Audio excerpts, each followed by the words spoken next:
உன் பிளேட்ல இன்னைக்கு என்ன இருக்கு? Rice with ghee, paneer and vegetables. Oh, so nice. What is rice? Carbs. What do carbs do?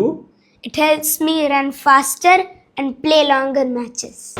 ಏನು ಸ್ಮಾರ್ಟ್ ಹುಡುಗ ಅಲ್ವಾ. ನಮ್ಮ ಮಕ್ಕಳು ಇಷ್ಟು ಸ್ಮಾರ್ಟ್ ಆಗ್ಬೋದಪ್ಪ.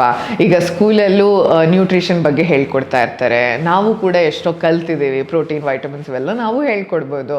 ಬಟ್ ಎಲ್ಲ ಮಕ್ಕಳು ಇದೇ ಥರ ಕಾನ್ಫಿಡೆಂಟಾಗಿ ಮಾತಾಡೋಕ್ಕಿದ್ರೆ ಎಷ್ಟು ಚೆನ್ನಾಗಿರುತ್ತೆ ಅಲ್ವಾ. ಅವರಿಗೆ ಏನು ಒಳ್ಳೆಯದು, ಯಾವುದು ಒಳ್ಳೇದಲ್ಲ, ಎಷ್ಟು ಮಿತದಲ್ಲಿ ತಿನ್ನಬೇಕು ಅಂತ ಗೊತ್ತಿದ್ರೆ ಅಮೇಝಿಂಗ್. ನಮ್ಮ ಮಕ್ಕಳನ್ನ ನಾವು ಎಂಪವರ್ ಮಾಡೋಣಂತೆ ಬನ್ನಿ, ಸ್ಮಾರ್ಟ್ ಫುಡ್ ಚಾಯ್ಸಸ್ ಹೇಗೆ ಮಾಡೋದು ಅಂತ. ಸೊ ಹೇಗೆ ಅವರಿಗೆ ನಾವು ಇದು ಹೇಳ್ಕೊಡ್ಬಹುದು? ಮೊದಲನೇದಾಗಿ ನಮ್ಮ ಪ್ಲೇಟಿಂದ ಶುರು ಮಾಡೋಣ. ಇದೇ ಥರ ಹೋಲ್ಸಮ್ ತಟ್ಟೆ ನಮ್ಮದು ಇಟ್ಕೊಂಡು ಇದು ಪ್ರೋಟೀನು, ಇದು ವೈಟಮಿನ್ ಅಂತ ದಿನ ಮಾತಾಡೋಣ. ಮತ್ತು ಗ್ರಾಸರಿ ಶಾಪಿಂಗ್ಗೆ ಮಕ್ಕಳನ್ನ ಇನ್ವಾಲ್ವ್ ಮಾಡಿ, ಅದೆಂಥ ಒಳ್ಳೆ ರೆಸ್ಪಾನ್ಸಿಬಿಲಿಟಿ ಗೊತ್ತಾ. ಅವ್ರಿಗೆ ಹೇಳಿ ಯಾವುದಾದ್ರೂ ಕಾಳು, ಬೇಳೆ, ತರಕಾರಿ ನೀನು ತೊಗೊಂಬ, ಅದರಲ್ಲಿ ಅಡುಗೆ ಮಾಡೋಣ ಅಂತ. ಮತ್ತು ಫುಡ್ನ ಫನ್ ರೀತಿನಲ್ಲಿ ಎಕ್ಸ್ಪ್ಲೇನ್ ಮಾಡ್ಬೋದು. ನೋಡಿ, ಇದು ಚಪಾತಿ, ಇದರಲ್ಲಿ ಕಾರ್ಬ್ ಇದೆ, ನಿನಗೆ ಎನರ್ಜಿ ಕೊಡುತ್ತೆ ಓಡೋದಕ್ಕೆ ಅಂತ. ಮತ್ತು ಹೆಲ್ದಿ ಅಂತ ಹೇಳೋ ಬದಲು ಇದರಲ್ಲಿ ನಮಗೆ ಬ್ರೈನಿಗೆ ಶಕ್ತಿ ಕೊಡುವಂಥ ಅಂಶ ಇದೆ, ಇದು ನಮ್ಮ ಮೂಳೆ ಗಟ್ಟಿ ಮಾಡುತ್ತೆ ಅಂತ ಹೇಳ್ಬೋದು.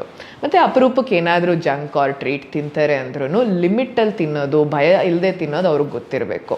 ನಮ್ಮ ಮಕ್ಕಳು ಸರಿಯಾದ ರೀತಿಯಲ್ಲಿ ತಿನ್ನೋ ಹಾಗೆ ನಾವು ಮಾಡೋಣಂತೆ. ಯಾಕಂದರೆ ಆಹಾರ ಒಂದು ಫ್ಯೂಯಲ್ ಅಷ್ಟೇ ಅಲ್ಲ, ಒಂದು ನಾಲೆಡ್ಜ್ ಮಕ್ಕಳಿಗಿದ್ರೆ ಲೈಫ್ ಲಾಂಗ್ ಬೆನಿಫಿಟ್ ಆಗುತ್ತೆ ಅವರಿಗೆ.